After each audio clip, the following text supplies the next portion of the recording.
السلام عليكم ورحمة الله وبركاته كسو دوادا عشر عصب عشر كيني اللغة الجرمال كان كل جنين ما توقف كسابسين عشركو مركا عاد جلاسكو عصب تهاي اللي بيقولوا اشتلتش فا أما اسمعناه سؤالها عاد استعمالي لهاي أما لقويدين لها هالو إيش هايسة نيكولا ميرون هالو وحلي إرادا نيكولا ميرون كورس نيكو هذا لا soo gaabsho Nico ich bin 25 Jahre alt waxaan ahay 25 jir komme aus der Ukraine und bin seit 8 Monaten in Deutschland waxaan ka yimid Ukraine waxaan joogaa Jarmalka 8 bilood Deutsch ist nicht so leicht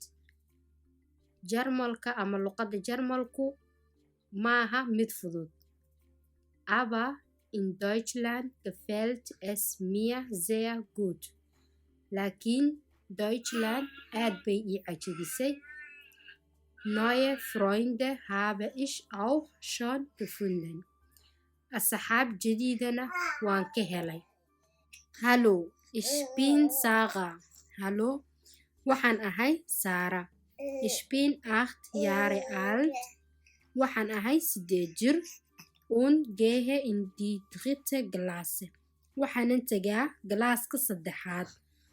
Leider habe ich keinen Bruder und keine Schwester. Waan ka xumahay melihi walaal wiil ah iyo gabadh ah. Aber jetzt habe ich ja Nico. Imika waxaan helay amaan haystaa Nico. Nico ist total nett und macht oft lustige Sachen. Nico waxa weeyaan qof wanaagsan marmarna wuxuu sameeyaa waxyaabo qosol ah. Manchmal versteht etwas nicht richtig. Marmar waxyaabo si fiican uma fahmo. Dann helfe ich ihm. Aniga ayaa caawiya. Hallo. Wir sind Freunde von Nicola. Waxaan nahay saaxiibada Nicola. Ich heiße Bruno Schneider. Waxaa la yidhaahdaa Bruno Schneider. Das ist meine Frau Tina. Tani waa islaantayda Tina.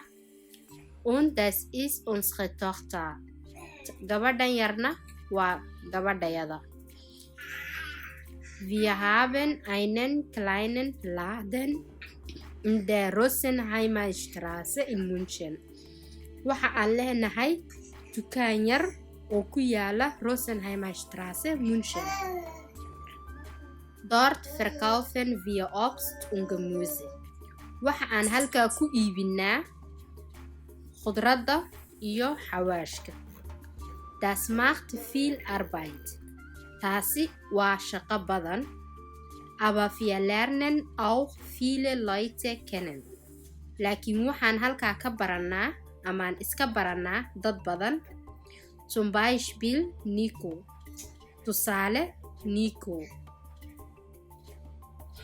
Su'aalaha marka la isbaranaayo qofka la weydiiyo waxaa ka mid ah woher kommst du halkeed ka imatay Wo haben Sie gelebt? Halkeed ku noolayd?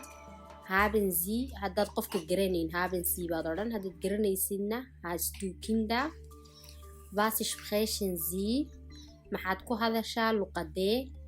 Was sind Ihre ama deine Hobbys? Muxuu yahay waxa aad markasta inaad samaysid aad jeceshahay? Was machen Sie ama was machst du in der Freizeit? Maxaad qabataa waqtiga aad tahay fasaxa cashirkeeni maanta intaasuu ku dhan yahay insha Allah inoo iyo videoga dambe waxaan igaga tegayaa saas iyo nabadgelyo fadlan haddaad ku cusub tahay naga mid noqo si aynu ku dhaafin videoyada cusubna jaraska active ka dhigo